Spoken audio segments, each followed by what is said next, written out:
अहमदाबादमध्ये रॉटविलर जातीच्या कुत्र्याच्या हल्ल्यात अवघ्या 4 महिन्यांच्या चिमुकल्या मुलीचा दुर्दैवी मृत्यू झाला आहे। ही धक्कादायक घटना सीसीटीव्हीत कैद झाली असून संपूर्ण राज्यात संताप व्यक्त केला जातोय। ही बाब गुजरातच्या मंत्रिमंडळात मांडण्यात आली असून आता सरकार हिंसक प्राण्यांवर नियंत्रणासाठी नवीन कायदे आणण्याच्या तयारीत आहे। या कायद्यात पाळीव प्राण्यांची नोंदणी, प्रशिक्षणाची सक्ती आणि मालकांवर गुन्हेगारी जबाबदारी निश्चित करण्याचे प्रस्ताव आहेत।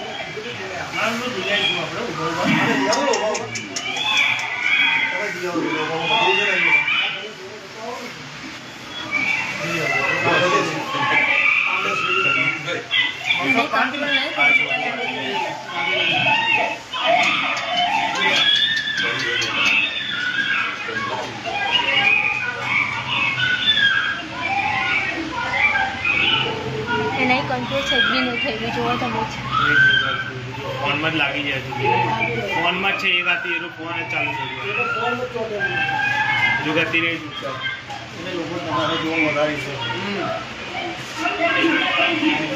નહીં લઈ એ થઈ ગયું। अशीच अपडेट पाहत रहा शिवकन्या न्यूजवर। बातमी विश्वात सतत खबरदार आणि जागरूक राहण्यासाठी चॅनलला सबस्क्राइब करा।